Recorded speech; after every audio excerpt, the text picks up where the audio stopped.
चर्चित पत्रकार मनीष कश्यप पे लगातार 3 एफआईआर दर्ज कर दिया गया है, इस पे क्या कुछ कहिएगा? देखिए, जो कायर कमजोर होता है वो चौथा स्तंभ को सबसे पहले डराता है कि बिहार के उप मुख्यमंत्री जो चोर दरवाजे से सत्ता में आए हैं और बिहार के मुख्यमंत्री की लाचारी है सत्ता पर कुर्सी पर बने रहने के लिए उनकी बात को स्वीकारना, वो व्यक्ति बिहार की अस्मिता को, बिहार के श्रमिकों का, बिहार के युवाओं का अपमान को झुठलाने के लिए एक से एक तरकीब निकाल रहे हैं। तमिलनाडु की सरकार तो अपनी छवि बचाने के लिए इस घटना को असत्य करार देगा। तो फिर सर बिहार सरकार भी असत्य क्यों करार दे रहा है? इसलिए कि भ्रष्टाचार और अपराध के कोख से जो पैदा हुए हैं वो व्यक्ति सच को झुठला रहे हैं। अगर जो झूठ है तो उस पर बहस होनी चाहिए, उसकी तथ्यात्मक जांच होनी चाहिए। बदले की भाव से किसी को तंग परेशान करना ये कायर लोग करते हैं कि नेता प्रतिपक्ष का बयान नहीं छपे नहीं तो विज्ञापन बंद कर देंगे। आज एक पेपर है दैनिक जागरण, उनका विज्ञापन 2 महीने से रोके हुए है क्योंकि वो गलती से कुछ विषय को निकाल दिया था। गलत रूप से अगर जो आप पत्रकारों की आवाज को दबाना चाह रहे हैं तो ये कतई उचित नहीं है। सोशल मीडिया पर मामला कहां से आया? आज ये सारे के सारे पत्रकार गलत अफवाह चलाए तो तमिलनाडु में 4 लोगों की अरेस्टिंग क्यों हुई? जातीय जहर के लहर के कहर से बिहार को प्रभावित कर रहे हैं। मनीष कश्यप भी भूमिहार है, इसलिए उसको सताने का ये खेल खेल रहे हैं। लेकिन इनको याद रखना चाहिए कि आपके जंगल राज का नाश भी यही समाज किया था।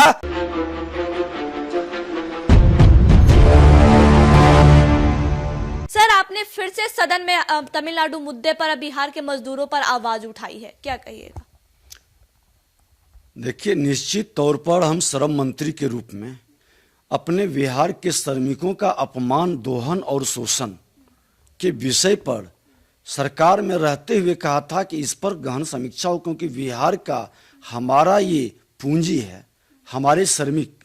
बिहार के श्रमिकों के हुनर पूरा देश स्वीकार करता है, लेकिन बिहारियों का अपमान, दोहन और शोषण का कई मामला हर स्टेट से आता है। इस बार तमिलनाडु का भी कई मामला प्रेस मीडिया में आया, सोशल मीडिया में चला और वहां के मजदूर के द्वारा भी बयान दिया गया। हम लोगों से भी बात किया, इस मामला को लेकर सदन में हमने उठाया और बिहार के माननीय मुख्यमंत्री नीतीश कुमार जी से हमने आग्रह किया कि विधानसभा की सर्वदलीय कमेटी और पदाधिकारियों की कमेटी भेजें। हमारे बिहार के मजदूरों का, बिहार के श्रमिकों का, बिहार के युवाओं का अपमान न हो और इस अपमान का सच को जानना चाहिए और इस पर लगाम लगानी चाहिए। बिहार के मुख्यमंत्री ने इसे स्वीकार भी किया, उन्होंने कमेटी भी भेजी, लेकिन दुर्भाग्यपूर्ण स्थिति है कि बिहार के उप मुख्यमंत्री जो चोर दरवाजे से सत्ता में आए हैं और बिहार के मुख्यमंत्री की लाचारी है सत्ता पर कुर्सी पर बने रहने के लिए उनकी बात को स्वीकारना, वो व्यक्ति बिहार की अस्मिता को, बिहार के श्रमिकों का, बिहार के युवाओं का अपमान को झुठलाने के लिए एक से एक तरकीब निकाल रहे हैं। देखिए, जो भी सोशल मीडिया पर चला है, माननीय मुख्यमंत्री जी ने भी इसे स्वीकार किए हैं। उन्होंने कहा है कि हम अखबार के बयानों को आधार पर टीम भेज रहे हैं और जितनी घटनाएं घटित हुआ हमको बता दें कि हिंदुस्तान पेपर में जो निकला कि बिहार के मजदूर का रेलवे ट्रैक पर लाश मिला, क्या बिहार की सरकार इसकी जांच कराई? सिकंदरा में वार्ड नंबर 12 में रविदास, मोनू रविदास की हत्या हुई तमिलनाडु में, क्या सरकार ने इसकी जांच कराई? इसी तरह के एक यादव जी का, सिकंदरे का ही, पंकज यादव का, तो कह दिया बिहार का जो चरित्र रहा है, अपराधियों को पकड़ने की बजाय यहां के पुलिस प्रशासन जो खेल खेलते हैं, कह देगा अवैध संबंध है, जमीन का मामला है, आपसी विवाद है। उस दोनों हत्या पर स्पेशल कमेटी बिहार की बननी चाहिए थी, जांच करानी चाहिए थी। रेलवे ट्रैक पर लाश कैसे पहुंचा? तमिलनाडु की सरकार तो अपनी छवि बचाने के लिए इस घटना को असत्य करार देगा। तो फिर सर बिहार सरकार भी असत्य क्यों करार दे रहा है? इसलिए कि भ्रष्टाचार और अपराध के कोख से जो पैदा हुए हैं वो व्यक्ति सच को झुठला रहे हैं। क्या ये सच नहीं? एक स्पेशल कमेटी बननी चाहिए थी। जो बिहार के मजदूर बोल रहे हैं कि मैं 6 महीना काम करता हूं, 3 महीने 4 महीने का मजदूरी मिलता है, 2 महीने 3 महीने का रोक के रखता है ताकि दोबारा आकर के हमको काम करे। ये बंधुआ मजदूरी है क्या? देश से बंधुआ मजदूरी समाप्त हो गया और बिहार के श्रमिकों के साथ, बिहार के युवाओं के साथ इस तरह के व्यवहार तमिलनाडु ही नहीं किसी स्टेट में होता है, वह गलत है। मैं तो एक राष्ट्र श्रेष्ठ राष्ट्र की बात में विश्वास करता हूं। कन्याकुमारी से कश्मीर तक हमारा मां भारती के सभी संतानों का समान अधिकार है। फिर उसके साथ अपमान, दोहन और शोषण कतई स्वीकार नहीं है। सर तो फिर बिहार के कई पत्रकारों पर एफआईआर किया गया, आखिर क्यों? देखिए, गलत रूप से अगर जो आप पत्रकारों की आवाज को दबाना चाह रहे हैं तो यह कतई उचित नहीं है। सोशल मीडिया पर मामला कहां से आया?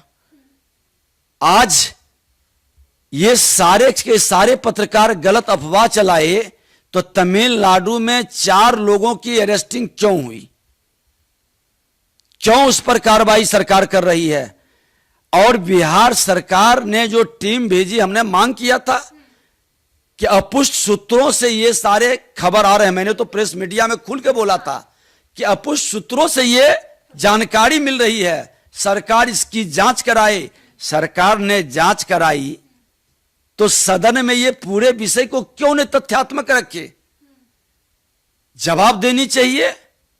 सत्ता में बैठकर चोर दरवाजे से आकर के सत्ता की मदानता में, अहंकार में गुंडा राज की भाषा बोलने लगे हैं, ये कतई उचित नहीं है। सत्ता आते जाते रहती है। बिहार का श्रमिक अपने सम्मान और अपने दोहन शोषण के विरुद्ध जब आवाज उठाएगा तो बड़े बड़े सिंहासन हिल जाएंगे। सर एक आखिरी सवाल रहेगा।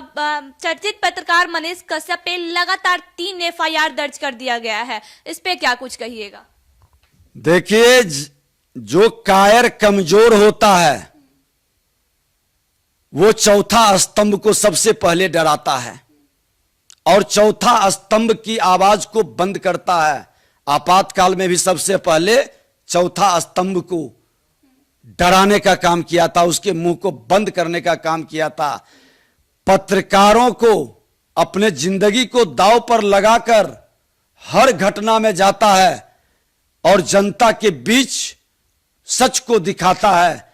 लेकिन सच अगर जो झूठ है तो उस पर बहस होनी चाहिए, उसकी तथ्यात्मक जांच होनी चाहिए। बदले की भाव से किसी को तंग परेशान करना ये कायर लोग करते हैं। देखिए, मनीष कश्यप हो या जो भी पत्रकार पर इस तरह की घटना घटित हुआ, हम तो छपरा में भी गए थे। वहां पर पत्रकारों पर जो सच को दिखाया और जो वायरल किया, 3 बच्चों को पीट करके जो हत्या की गई, कई पत्रकार आए कि हम पर एफआईआर कर दिया। ये सरकार प्रशासनिक अराजकता को छुपाती है, अपराध और भ्रष्टाचार से जो शासन चला रहे हैं उसको छुपाती है और पत्रकारों को भयभीत करता है। अरे सच यहां तक होती है कि नेता प्रतिपक्ष का बयान नहीं छपे, नहीं तो विज्ञापन बंद कर देंगे। आज एक पेपर है दैनिक जागरण, उनका विज्ञापन 2 महीने से रोके हुए है क्योंकि वो गलती से कुछ विषय को निकाल दिया था। कई पेपर, कई पत्रकार, बिहार के अंदर लोकतंत्र को गिरवी रखने का प्रयास है। अघोषित आपातकाल, ये जेपी के शिष्य बन रहे हैं और लोकनायक जयप्रकाश नारायण के सामने बड़े भाई छोटे भाई दोनों ने शपथ लिया था कि जाति विहीन समाज बनाएंगे, भ्रष्टाचार मुक्त राष्ट्र बनाएंगे। भ्रष्टाचारियों के गोद में बैठकर जातीय जहर के लहर के कहर से बिहार को प्रभावित कर रहे हैं। मनीष कश्यप भी भूमिहार है, इसलिए उसको सताने का ये खेल खेल रहे हैं। लेकिन इनको याद रखना चाहिए कि आपके जंगल राज का नाश भी यही समाज किया था।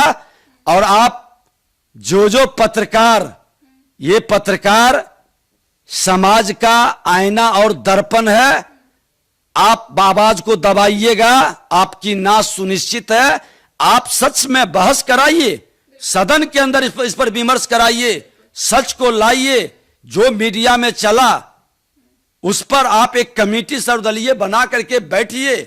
ठीक है, किसी स्टेट के बारे में गलतफहमी नहीं फैलनी चाहिए, अफवाह नहीं फैलना चाहिए, लेकिन क्या हमारे स्टेट के श्रमिकों का और युवाओं का अपमान हो और उस पर हम दाबने की प्रयास करें?